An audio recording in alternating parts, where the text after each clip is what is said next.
Assalamualaikum warahmatullahi wabarakatuh. Apa kabar anak-anak semuanya? Semoga kalian tetap dalam keadaan sehat walafiat, jaga kebersihan, cuci tangan, dan jangan lupa menggunakan masker. Perkenalkan, Bapak adalah Pak Busrial, guru bahasa Indonesia kelas 11 dan kelas 12. Untuk lebih jelasnya, mari kita simak dan perhatikan tentang video pembelajaran ini. Assalamualaikum warahmatullahi wabarakatuh.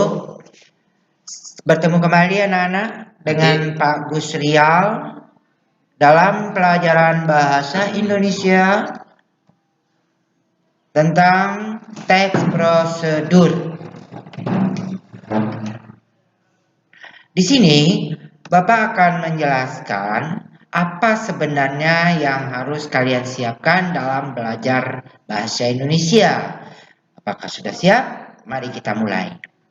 Baiklah, hari ini kita akan belajar tentang teks prosedur. Teks prosedur sudah sering kita dengar. Mari kita mulai.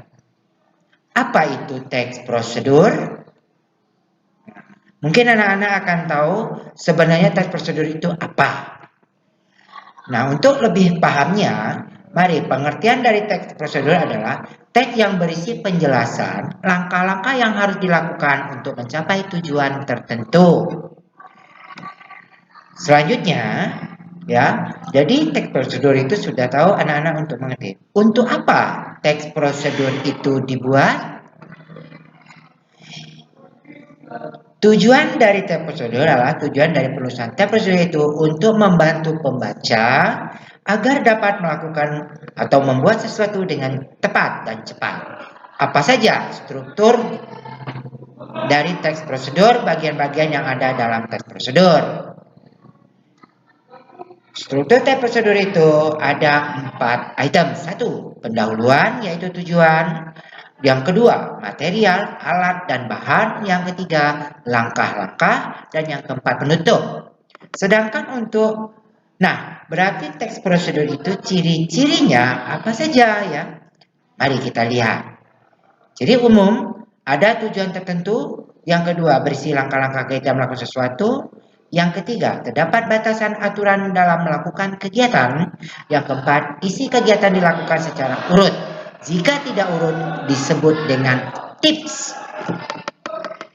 Ciri kebahasaan dari teks prosedur. 1, menggunakan kalimat perintah atau yang dikatakan imperatif. Yang kedua, selain perintah juga berisi kalimat saran atau larangan. Biasanya yang ketiga, menggunakan kalimat pasif. Yang keempat, menggunakan kata penghubung untuk menunjukkan urutan kegiatan. Dan bagaimana sampai bagian materi ini sudah pahamkah? Atau belum? Mari kita simak baik-baik. Itu yang di pojok kok malah ngantuk. Sudah bangun ternyata? Alhamdulillah, mari kita lanjutkan belajarnya. Ayo, semangat. Selanjutnya, ada berapa jenis teks prosedur. Jenis teks prosedur berdasarkan isi. Teks prosedur sederhana, teks prosedur kompleks, terumit, teks protokol, tidak terlalu rumit. Selanjutnya, jenis teks prosedur berdasarkan tujuan. 1, cara melakukan sesuatu. 2, cara menggunakan atau mengoperasikan atau memainkan. Dan yang ketiga, cara membuat pemasakan atau produk. Oke teman-teman. Itu tadi sedikit paparan materi tentang teks prosedur. Asik kan belajarnya? Ya, mari semangat. Berbagai macam contoh teks prosedur dapat ditemui di kehidupan sekitar kita. Bisa meliputi semua bidang, mulai dari yang sederhana sampai yang kompleks.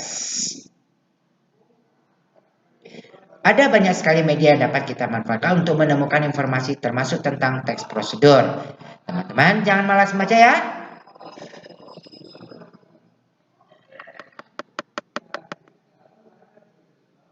Alhamdulillah, semoga sedikit materi ini bermanfaat ya Naya. Rajin belajar. Terima kasih atas partisipasinya teman-teman. Anak-anak sekalian, mohon maaf apabila ada kekurangan. Jangan pernah berhenti belajar. Hargai apapun yang ada di sekitar kita. Tetaplah bersahaja dan berbahasa. Terima kasih.